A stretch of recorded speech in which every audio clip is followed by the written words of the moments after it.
That's my that's But also the reason why I can't buy one. That's why she has no Christmas tree as well. okay. All right. Good morning, good afternoon, good evening, wherever in the world you are. We are glad that you are with us today. Welcome to the Midweek Bible Study for the Sea Lang Church of Christ. If you have been to our building, you know where we are located. If you have never been to our building because you are joining us from someplace else in the world or someplace else in the Philippines, we are located in Bayan or city proper of Silang Cavite, Philippines, which is about 30 miles or 50 kilometers south of Ninoy Aquino International Airport.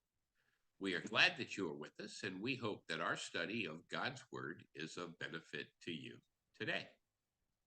As always, we'll start with a prayer request. Mary Faye, good morning.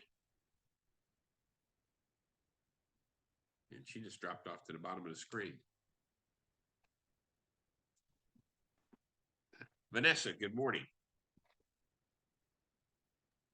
Good morning, sir. Good morning, everyone. As always, thanksgiving, praising for everyday blessings that we receive, and of course, for the protection and guidance for my family and also in our congregation, sir. Okay, very good. Miss Katrina, good morning. Good morning, brother. Good morning, everyone. My prayer request is continuous guidance for my family. We're still going through this problem, but it's looking good now, and it's a praise to God. Okay. Miss Rio, good morning. Good morning, everyone. My prayer request would be good health for everybody and Okay. guidance for my husband because it's winter now in Czech Republic. So it's a negative degree. Yes, sir. -2, I think. That's not yet winter So, time. Wait till January. okay. Maybe it's start of the winter. Yes. Good health for him also. Okay. And thank you, Lord, for his goodness. Sometimes we don't deserve all his blessings, but he kept on giving us those things. Okay. Just want to By be the way, thankful. what does Samson think of the Czech Republic in the beginning of winter time? He know for sure he knows that it's going to be cold that time because he was in Japan before, so he Right. knows. Mhm. Okay. Mhm. Mary Faye, don't you wish you could be where it's -2? I can't. Rio, you said no? Okay. I can. Mary Faye, good morning. Good morning, sir. Good morning, everyone. So my prayer request will always be, of course, I'm so thankful for all the everyday blessing for guiding us and keeping us all safe. And of course, I am praying for healing and good health, and also spiritual guidance for every one of us, for our families. Okay. And I will tell you guys, we have made an offer on a building. We have to pray that it will be accepted, not to purchase, but to rent a better facility. So we ask that that be uh, taken. Do you guys know where Vista Mall Silang is? Yes. Okay. Do you think that would be a good spot for our building? Katrina, For go ahead. I don't know. Mary Faye. Mhm. for us, yeah, because we're from Palapala, but I don't know those. Oh, they're all coming from Exact Palapala. location of that, sir. I It's, didn't know. it's along highway. All home. Mm-mm. Yeah, yeah. All home. Mm. This time. Oh, no. Now I know. Okay. Yes, I think it would be good for us. I think it would be good for us because it would give us more square footage, and because it would give us a more foot traffic. There's more traffic there where people would actually come. And then we have lots of parking in case everybody Mhm. decides to drive their car. Left cars. Now I can bring my car. My car too. Because my problem is where to park. Just kidding. No, understand, we do have that problem. Yes. You know. Okay, join us in prayer, please. Dear Lord, we come before you this morning. As always, our attitude is gratitude. We are thankful, Lord, for the many blessings we receive on a daily basis. And we ask, Lord, that you look down upon us and grant us health to help us, Lord, to be that we should be. Lord, we continue to pray for Wilma's sister-in-law and her healing. We thank you, Lord, for the healing she has received, and we look forward to her receiving a full restoration to her physical well-being. We continue to pray for Archie's wife. We thankful, Lord, that Joseph's back is doing better. We ask, Lord, that the transaction by Raquel would be completed, that she would be granted that material blessing. We continue to pray for the people of Israel, the healing of Claudio and Rosella, Teresa, Tanya, Marge, Kelly, both Kellys. And Lord, we continue to ask for guidance on our daily basis. And Lord, we do ask that you open the opportunity for us to have a new facility so that we can accommodate more people as your kingdom continues to take root here in the Philippines. In Christ's name we pray. Amen. Amen. Okay, today's lesson is really, because you remember last week we spoke about, is there room for a diversity of opinion within the restoration movement? And on matters of faith, no, but on matters of opinion, there should be. And one of the great hindrances to a true restoration of the New Testament church is the spirit of division. God recognized this problem when he gave the New Testament to us.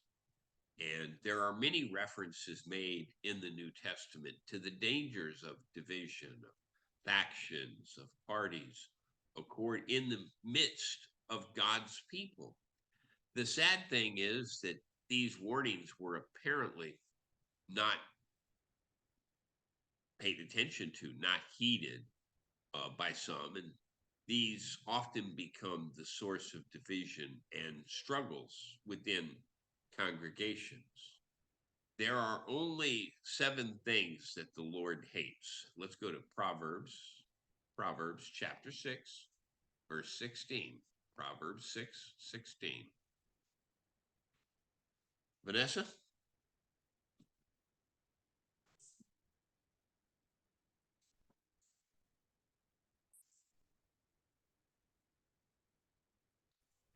Proverbs chapter 6, verse 16 says, there are 6 things that the Lord hates, 7 that are an abomination to him.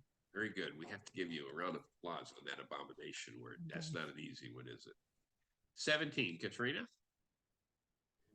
17 says, haughty eyes, a lying tongue, hands that shed innocent blood. Okay. 18, please. Rio? 18. A heart that devises wicked plans, feet that make haste to run to evil. And 19, please. Mary Faye.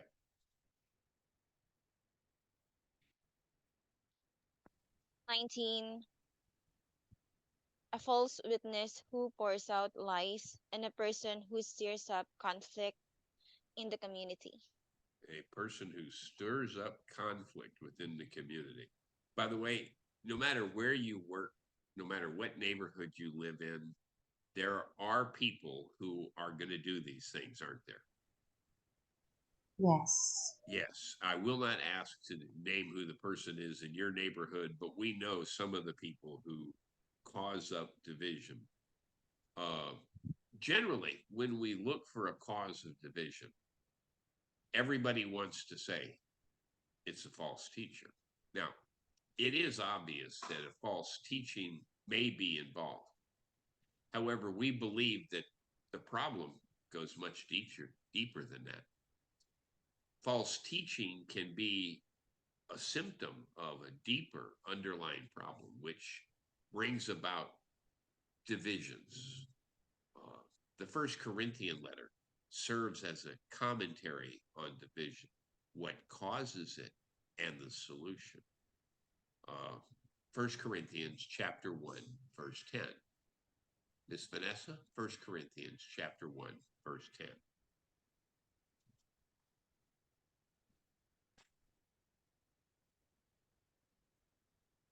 First Corinthians chapter 1 verse 10 says, I appeal to you, brothers, by the name of our Lord Jesus Christ, that all of you agree and that there be no divisions among you, but that you be united in the same mind and in the same judgment.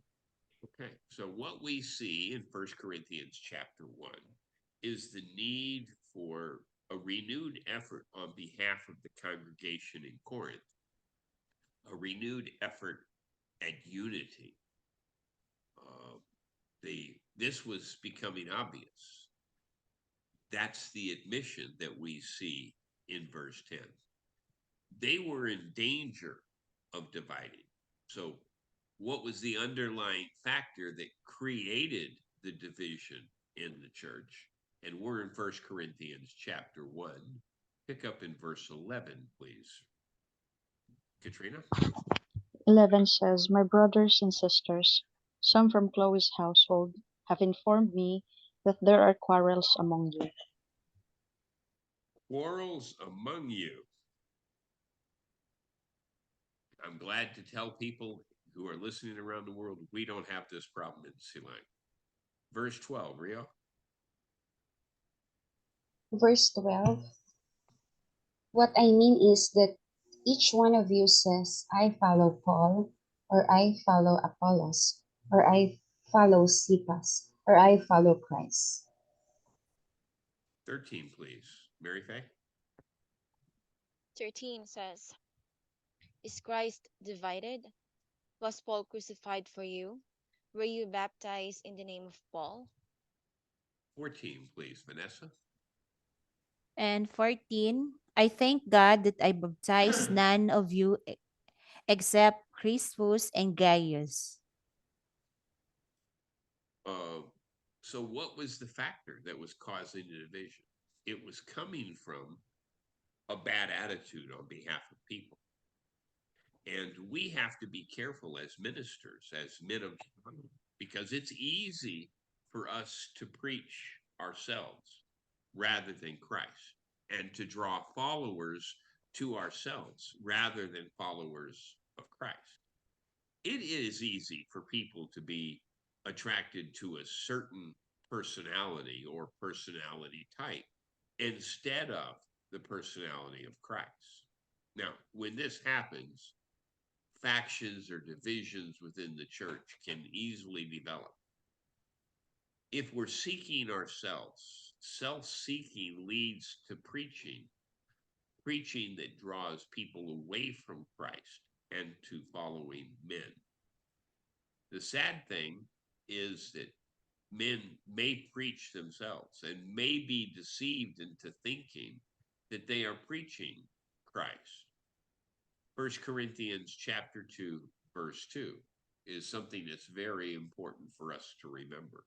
1 Corinthians chapter 2, verse 2. Katrina?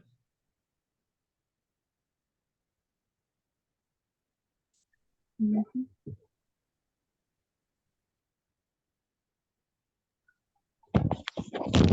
2 verse 2 says, For I resolved to know nothing while I was with you, except Jesus Christ and Him crucified.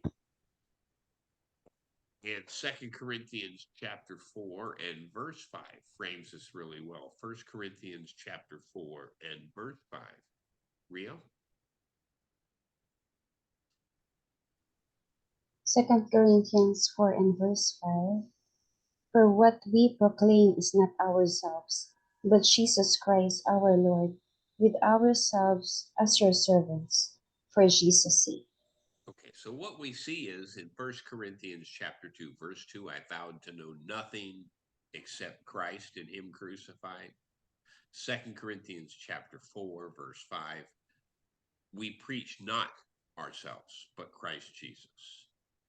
It is very possible for prideful, self-seeking men to look to the wisdom of this world. And if they do that, it leads to false teaching. And this teaching is going to divide the church. They were taking God's wisdom and using it to bring glory to themselves. Our religion needs to always be God-centered, not man-centered. And when the center is shifted from God to man, division is certain to take place. The desire for glory is the primary source of a lot of false doctrines that have been put into the world, and they have divided the church. It's men that want the glory that belongs to God and to only God. 1 Corinthians chapter 1, verse 29. 1 Corinthians chapter 1, verse 29. Mary Faye?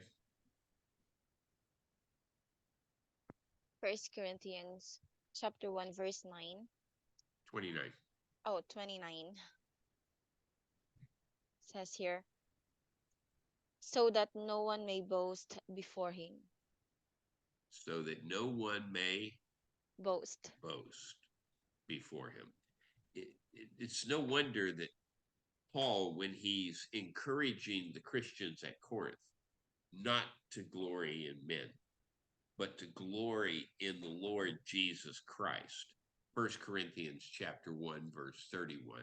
1 Corinthians chapter 1, verse 31. Vanessa? 1 Corinthians chapter 1 verse 31 says, so that as it is written, let the one who boasts boast in the Lord. You're going to brag? Go ahead. But make sure you're bragging about Jesus Christ. Mhm. Jeremiah chapter 9, verse 23, Katrina.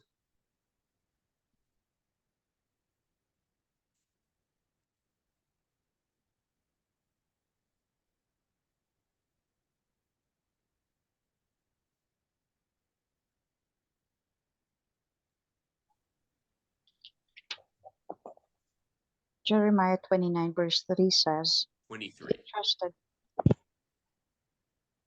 9:23. Oh, 9:23. 9:20. This is what the Lord says. Let not the wise boast of their wisdom, or the strong boast of their strength, or the rich boast of their riches. 24, Rio. 9:24. But let him who boasts boast in this, that he understands and knows me, that I am the Lord who practices steadfast love, justice, and righteousness in the earth. For in these things I delight, declares the Lord. For in these things I delight. What things are those? Your strength, your wisdom, your money? No, a knowledge of the Lord Jesus Christ. We need to brag only about Jesus Christ and the things that he's done for us. The trouble in Corinth was not something that was new, but something that has been repeated by mankind from the very beginning. The church has been plagued with men who have a carnal approaches to life. 1 Corinthians chapter 1, chapter 3, verse 1. 1 Corinthians chapter 3, verse 1. Mary Faye? First Corinthians chapter 3 verse 1. Brothers and sisters, I could not address you as people who live by the Spirit, but as people who are still worldly, mere infants in Christ. But as people of the flesh, as infants in Christ. Verse 2, please, Vanessa. And verse 2, I fed you with milk, not solid food, for you were not ready for it, and even now you are not yet ready. Trina, verse 3. Jesus, you are still worldly, for since there is jealousy and quarreling among you, are you not worldly? Are you not acting like mere humans? Verse 4, please, Rio. Verse 4. For when one says, I follow Paul, and another, I follow Apollos, are you not being merely human? Okay. Verse 5, please, Mary Faye. Verse 5. What, after all, is Apollos? And what is Paul? Only servants, through whom you came to believe, as the Lord has assigned to each his task. Okay. Verse 6, please, Vanessa. And verse 6, I planted, Apollos watered, but God gave the growth. 7, Katrina. 7. So neither the one who plants nor the one who waters is anything, but only God who makes things grow. 8, please, Rio. Verse 8. He who plants and he who waters are one, and each will receive his wages according to his labor. 9, please, Mary Faye. 9. For we are co-workers in God's service. You are God's field, God's building. You see, being focused on human things brings about envy, struggles or strife, factions or divisions.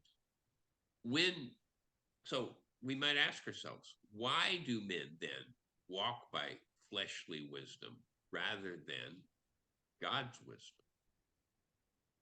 And the answer, I think, is obvious: self seeking, vain glory, or fleshly glory. In his letter to the churches in Galatia, Paul shows that the false teachings of the Judaizers came from this very source: an ambition, pride, a carnal desire, wanting to be recognized. So let's take a look at Galatians chapter 6 and verse 12. Galatians chapter 6 and verse 12. Vanessa? Galatians chapter 6, verse 12 says, it is those who want to make a good showing in the flesh who would force you to be circumcised, and only in order that they may not be persecuted for the cross of Christ. Okay. 13, please, Katrina. 13. Not even those who are circumcised keep the law, yet they want you to be circumcised that they may boast about your circumcision in the flesh. 14, please, Rio.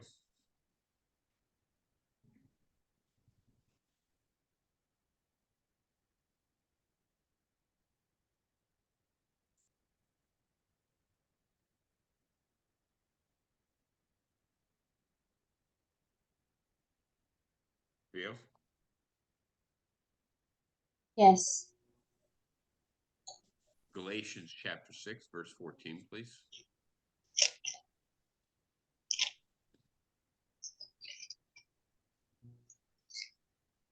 Galatians chapter 6, verse 14.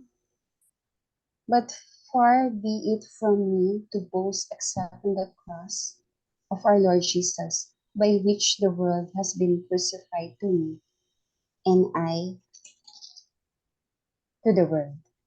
Okay. You see, what Paul does here is he connects the contentions, the dissensions, the heresies, the selfish ambitions with the working of the flesh, giving in to the desires of the flesh, or in simple terms, a man's desire for recognition, no matter what he has to do to get it. We can see that if we look at the religious world around us. Inspiration adds this observation from Paul, and we'll see that. I would that they were cut off. I would they were even cut off with trouble you. For brethren, you have been called into liberty. Only do not use liberty for an occasion to the flesh, but by love serve one another. The problem is that it's laid out for us early in the letter to the Galatians. Galatians chapter 2 and verse 20. Galatians chapter 2 and verse 20. Mary Faye, I think it's you. Am I correct? Yes, it's Galatians chapter 2, verse 20. I have been crucified with Christ, and I no longer live, but Christ lives in me. The life I now live in the body, I live by faith in the Son of God who loved me and gave himself for me. Okay, so what we see is this is a problem that has affected the church since the Old Testament times. Now I'm going to ask you, what is a cure for this division? And I'll start with you, Mary Faye. I think the cure for division is just to follow what God says, and just follow God, not anyone else. Okay. Miss Vanessa? I think, sir, we have to know what is the real purpose why we learning this, and the unity, of course, sir. Okay. Katrina? That is only to follow Christ, not anyone else. Okay. Rio? Yes, as for Trina, we should know the word of God, so we won't be converted by anybody. And Rio, I like what you said there. If everybody said we have to follow the word of God, right? But if you don't know the word of God, can you follow it? Does everybody here know how to play baseball? They covered the rules in school, right?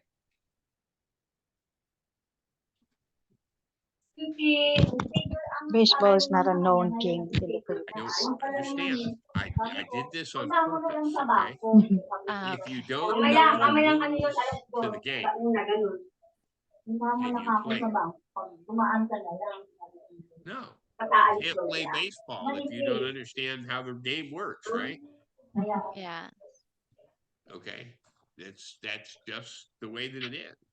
If we don't know the word of God, how are we going to follow it? You're muted, Vanessa. I saw your lips moving. Yes, sir. If no one will explain to us, we didn't know what is the Right. So we have to do that, right? When a thorough study is made of the concept of men boasting or glorying in the Bible, it's obvious that this is the root of our problems in Christianity. What we're going to see is that Paul is having to address this in the letter of First Timothy. First Timothy chapter 6, verse 3. First Timothy chapter 6, verse 3. Vanessa, is it your turn? First Timothy chapter 6, verse 3, sir. Yes, please. Says, sir. Okay. If anyone teaches a different doctrine and does not agree with the sound words of our Lord Jesus Christ and the teaching that accords with godliness. Okay, and verse 4, Katrina. Verse 6.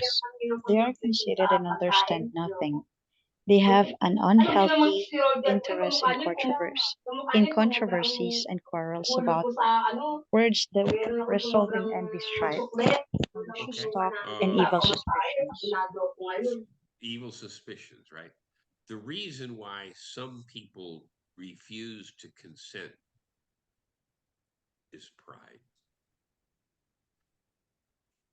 When a person is prideful, they may think they know more than they really do. And when they know more than they think they do, when they know less than they think they do, they end up with weak teachings. And such people, they need to see Christ crucified. They need to understand the glory of God and that our only hope in salvation is the death of Jesus Christ. Now, let's deal with the proud. The prideful really have a difficult time with words like repentance and reformation or restoration. And the reason for this, I believe, should be obvious. It's hard to admit wrong. Instead of stressing unity and oneness, the prideful are known for creating envy and strife and reviling and evil suspicions. To turn back to God is to give glory to God and not yourself. The list of 7 things that we read in Proverbs chapter 6 earlier begins with pride and ends with sowing discord. Pride prevents resolving difficulties that lead to division. The one who has done wrong is too proud to repent. And the one who has been wronged is too proud to forgive. And even the apostles who had been with Jesus for 3 years plus were still struggling with pride. Matthew chapter 20 and verse 26. Matthew chapter 20 and verse 26. Ria?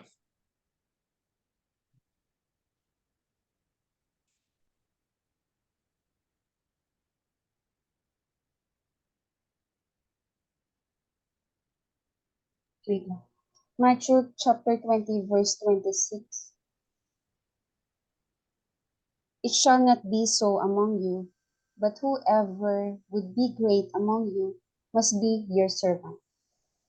Whoever wants to be great must be the servant. John chapter 13, verse 14. Mary Faye?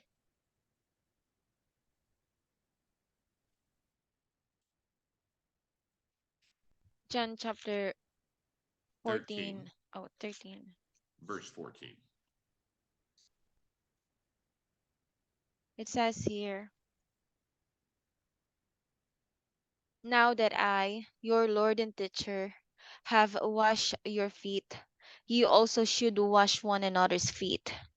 Okay, so when we look at Matthew chapter 20, the apostles were struggling with humility. But in John chapter 13, Jesus Christ demonstrated humility. What we have to understand is the restoration principle is calling on sinful men to acknowledge that they have wrong and to humbly repent and turn back to God. Turn away from those things not taught in God's word. Let his word be our only guide. Oneness and unity is found in Christ and found in listening to him and giving glory to Christ. Restoration will only come when we see how small we are and how great God is. And we try to point men to him. It will only come when we acknowledge that God knows best and our so-called wisdom is far inferior to his. And we have to listen to what he says. And not only do we have to listen to what he says, we have to do it. Now, here's the question. Are we willing to examine our life to see if we are truly following Jesus? or are we following the teachings of men? Can we point to God's authority, his word, for what we believe and for what we practice in the name of Christ? Are we furthering division by wearing party names, following the doctrines and commandments of men? Is my pride showing? Am I concerned about what I want rather than what the Word of God said? Am I willing to be crucified and to die to my old way of living and thinking in order to let God live in me? So what do you say, guys? Are you perfect? Do we have areas for improvement? Yeah. Then let's have that improvement, okay? And with that, I finished the topic for today, so let's stop the broadcast.